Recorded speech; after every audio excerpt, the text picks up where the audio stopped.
साई राम, ओम साई राम, ओम साई राम, ओम साई राम। अध्याय 11 सगुण ब्रह्मा श्री साई बाबा डॉक्टर पंडित द्वारा पूजन हाजी सिद्दीकी फल के तत्वों पर नियंत्रण। इस अध्याय में हम श्री साईं बाबा के सगुण ब्रह्म स्वरूप, उनका पूजन तथा तत्व नियंत्रण का वर्णन करेंगे। आइए जानते हैं सगुण ब्रह्मा श्री साईं बाबा। ब्रह्मा के दो स्वरूप हैं, निर्गुण और सगुण। निर्गुण निराकार है और सगुण साकार है। यद्यपि वे एक ही ब्रह्मा के दो रूप हैं, फिर भी किसी को निर्गुण और किसी को सगुण उपासना में दिलचस्पी होती है। जैसा कि गीता का अध्याय 12वां में वर्णन किया गया है, सगुण उपासना सरल और श्रेष्ठ है। मनुष्य स्वयं आकर शरीर, इंद्रिय आदि में है, इसलिए उसे ईश्वर की साकार उपासना संभवतः ही सरल है। जब तक कुछ काल सगुण ब्रह्मा की उपासना न की जाए, तब तक प्रेम और भक्ति में वृद्धि ही नहीं होती। सगुण उपासना में जैसे जैसे हमारी प्रगति होती जाती है, हम निर्गुण ब्रह्मा की ओर अग्रसर होते हैं। इसलिए सगुण उपासना से ही श्री गणेश करना ही उत्तम है। मूर्ति, वेदी, अग्नि, प्रकाश, सूर्य, जल और ब्राह्मण आदि सप्त उपासना की वस्तुएं होती हैं। होते हुए भी सद्गुरु ही इन सब में श्रेष्ठ है। श्री साईं का स्वरूप आँखों में सम्मुख लाओ, जो वैराग्य की प्रत्यक्ष मूर्ति और अनन्य शरणागत भक्तों के आश्रयदाता है। उनके शब्दों में विश्वास लाना ही आसान और उनके पूजन का संकल्प करना ही समस्त इच्छाओं का त्याग है। कोई श्री साईं बाबा की गणना भगवत भक्त अथवा एक महान भक्त में करते थे या करते हैं, परंतु हम लोग के लिए तो वे ईश्वरोत्तर हैं। वे अत्यंत क्षमाशील, शांत, सरल और संतुष्ट थे, जिसकी कोई उपमा ही नहीं दी जा सकती। यद्यपि वे शरीरधारी थे, पर यथार्थ में निर्गुण, निराकार, अनंत और नित्य मुक्त थे। गंगा नदी समुद्र की ओर जाती हुई मार्ग में ग्रीष्म से व्यस्तित उन अनेकों प्राणियों को शीतलता पहुंचाकर आनंदित करती, फसलों और वृक्षों को जीवन दान देती और जिस प्रकार प्राणियों की शुद्धा शांत करती है, उसी प्रकार श्री साईं संत जीवन व्यतीत करते हुए भी दूसरों का संतपना और सुख पहुंचाते हैं। भगवान श्री कृष्ण ने कहा है, संत ही मेरा आत्मा है, वे मेरी जीवित प्रतिमा और मेरे ही विशुद्ध रूप है। मैं स्वयं वही हूँ। ये अवर्णनीय शक्तियाँ या ईश्वर की शक्ति, जो कि सत्य, चित्त और आनंद है, शिरडी में साईं रूप में अवतीर्ण हुई थी। श्रुति तैत्तरीय उपनिषद में ब्रह्मा को आनंद कहा गया है। अभी तक यह विषय केवल पुस्तकों में पढ़ते और सुनते थे, परंतु भक्तगण ने शिरडी में इस प्रकार का प्रत्यक्ष आनंद पा लिया है।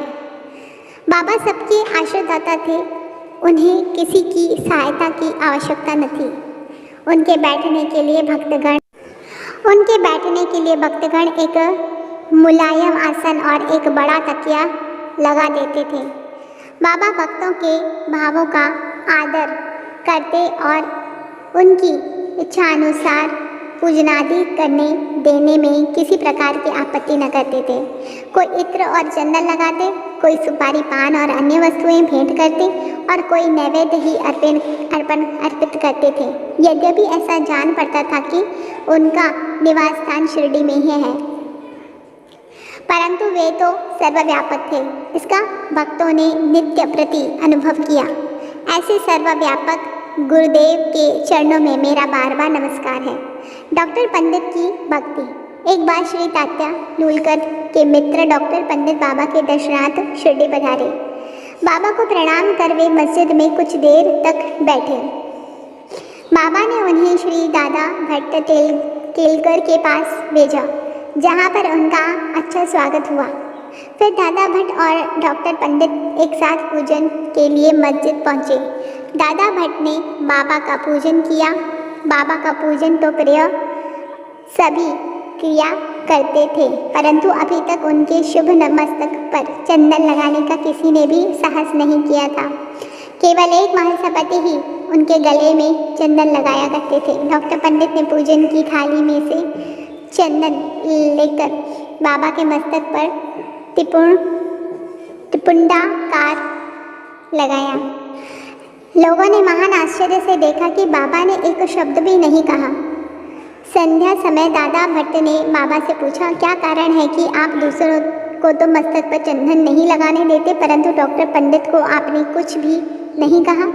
बाबा कहने लगे, डॉक्टर पंडित ने मुझे अपने गुरु श्री रघुनाथ महाराज धोपेश्वर, जो कि काका पुराणिक के नाम से प्रसिद्ध हैं, के ही समान समझा और अपने गुरु को वे जिस प्रकार चंदन लगाते थे उसी भावना से उन्होंने मुझे चंदन लगाया। तब मैं कैसे रोक सकता था। पूछने पर डॉक्टर पंडित ने दादा भट्ट से कहा कि मैंने बाबा को अपने गुरु काका पुराणिक के समान जानकर ही उन्हें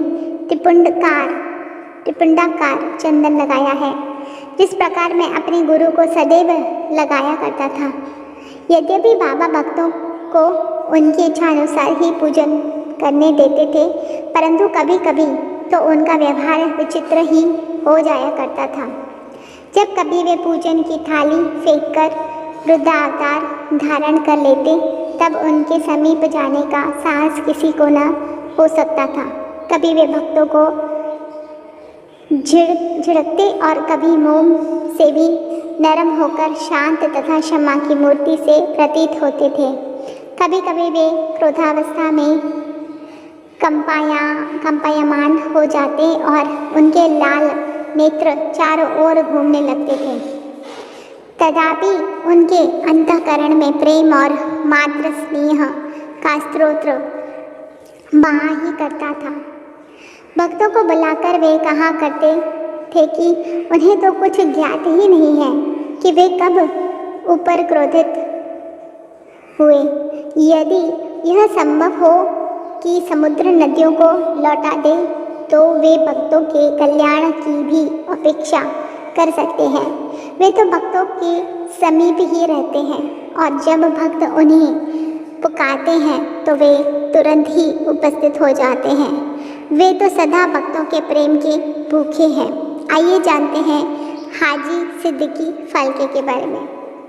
यह कोई नहीं कह सकता था कि कब श्री साईं बाबा अपने भक्त को अपना कृपा पात्र बना लेंगे। यह उनकी इच्छा पर निर्भर था। हाजी सिद्दीकी फाल्के की कथा इसी का उदाहरण है। कल्याण निवासी एक यावन, जिनका नाम सिद्दीक फाल्के था, मक्का शरीफ की हज करने के बाद शिरडी आए। वे चावड़ी में उत्तर की ओर रहने लगे। वे मस्जिद के सामने खुले आंगन में बैठा करते थे। बाबा ने उन्हें 9 माह तक मस्जिद में प्रवेश होने की आज्ञा न दी और न ही मस्जिद की सीढ़ी चढ़ने दी। फाल्के बहुत निराश हुए और कुछ निर्णय न कर सके कि कौन सा उपाय काम में लाए। लोगों ने उन्हें सलाह दी कि आशा न त्यागें। श्यामा श्री साईं बाबा के अंतरंग भक्त हैं। तुम उनके ही द्वारा बाबा के पास पहुंचने का प्रयत्न करो। जिस प्रकार भगवान शंकर के पास पहुंचने के लिए नंदी के पास जाना आवश्यक होता है, उसी प्रकार बाबा के पास भी श्यामा के द्वारा ही पहुंचा जा सकता है, पहुंचना चाहिए।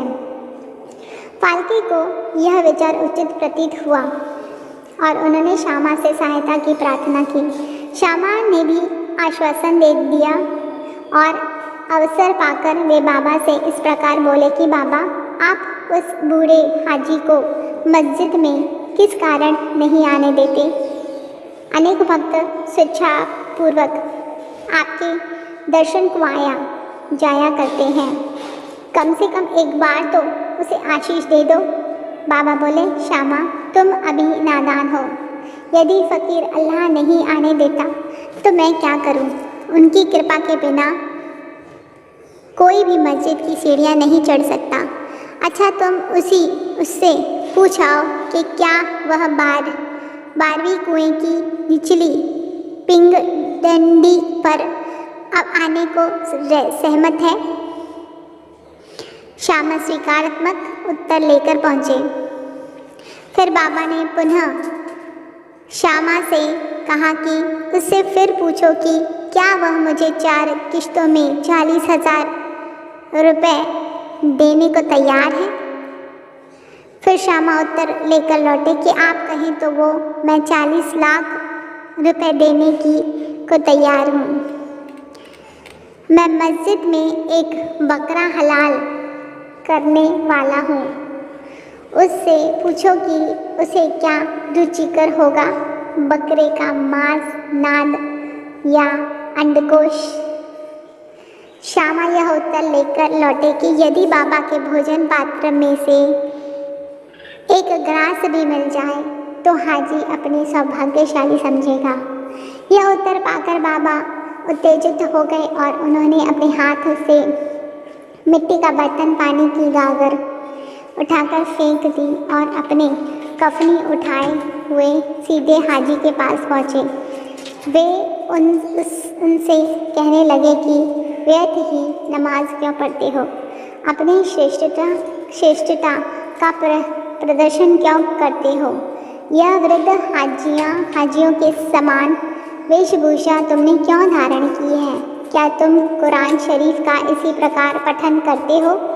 तुम्हें अपने मक्का हज का अभिमान हो गया है, परंतु तुम मुझसे अनभिज्ञ हो। इस प्रकार डांट सुनकर हाजी घबरा गया। बाबा मस्जिद को लौट आए और कुछ आमों की टोकरियाँ खरीदकर हाजी के पास भेज दी। वे स्वयं भी हाजी के पास गए और अपने पास से 55 रुपये निकालकर हाजी को दिए। इसके बाद से ही बाबा हाजी से प्रेम करने लगे तथा अपने साथ भोजन करने को बुलाने लगे। अब हाजी भी अपने इच्छानुसार मस्जिद में आने जाने लगे।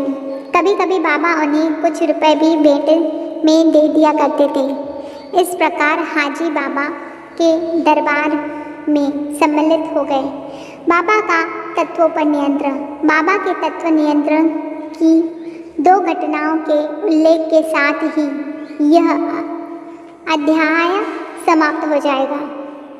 पहला, एक बार संध्या समय शिरडी में भयानक झंझावात आया। आकाश में घने और काले बादल छाए हुए थे। पवन झकोर रहा था, बादल गरज रहे थे और बिजली चमक रही थी। मूसलाधार वर्षा प्रारंभ हो गई। जहाँ देखो वहाँ जल ही जल दृष्टिगोचर होने लगा। सब पशु पक्षी और शिरडीवासी अधिक भयभीत होकर मस्जिद में एकत्रित हुए। शिरडी में देवियाँ तो अनेकों हैं, परंतु उस दिन सहायतार्थ कोई न आई। इसलिए सभी ने अपने भगवान साईं से, जो भक्ति के ही भूखे थे, संकट निवारण करने की प्रार्थना की। बाबा को भी दया आ गई और वे बाहर निकल आए। मस्जिद के समीप खड़े होकर उन्होंने बादलों की ओर दृष्टि कर गरजते हुए शब्दों में कहा कि बस शांत हो जाओ। कुछ समय के बाद ही वर्षा का जोर कम हो गया और पवन मंद पड़ गई तथा आंधी भी शांत हो गई। आकाश में चंद्रदेव उदित हो गए। तब सब लोग अति प्रसन्न होकर अपने अपने घर लौट आए। दूसरा, एक अन्य अवसर पर मध्याह्न के समय धूनी की अग्नि इतनी प्रचंड होकर जलने लगी कि उसकी लपटें ऊपर छत तक पहुंचने लगी। मस्जिद में बैठे हुए लोगों की समझ में न आता था कि जल डालकर अग्नि शांत कर दें अथवा कोई अन्य उपाय काम में लावें। बाबा से पूछने का साहस भी कोई नहीं कर पा रहा था, परंतु बाबा शीघ्र परिस्थिति को जान गए। उन्होंने अपना सटका उठाकर सामने के खंभे पर बलपूर्वक प्रहार किया और बोले, नीचे उतरो नीचे उतरो और शांत हो जाओ। सटके की प्रत्येक ठोकर पर लपटें कम होने लगी और कुछ मिनटों में ही धुनी शांत और यथापूर्वक हो गई। श्री साईं ईश्वर के अवतार हैं। जो उनके सामने नत होकर उनके शरणागत होगा उस पर वे अवश्य कृपा करेंगे। जो भक्त इस अध्याय की कथाएं प्रतिदिन श्रद्धा और भक्तिपूर्वक पठन करेगा उसका दुखों से शीघ्र ही छुटकारा हो जाएगा। केवल इतना ही नहीं वरन उससे सदैव श्री साईं चरणों का स्मरण बना रहेगा और उसे अल्पकाल में श्री ईश्वर दर्शन की प्राप्ति होकर उसकी समस्त इच्छाएं पूर्ण हो जाएंगी और इस प्रकार वह निष्काम बन जाएगा। श्री सद्गुरु साईनाथ परमस्तु। शुभम भवतु। श्री सच्चिदानंद सद्गुरु साईनाथ महाराज की जय। श्री सच्चिदानंद सद्गुरु साई कर्णानंद महाराज की जय। श्री सच्चिदानंद सद्गुरु जगतगुरु बाल योगीराज साई नारायण महाराज की जय। साई लीलावती माता की जय। ओम।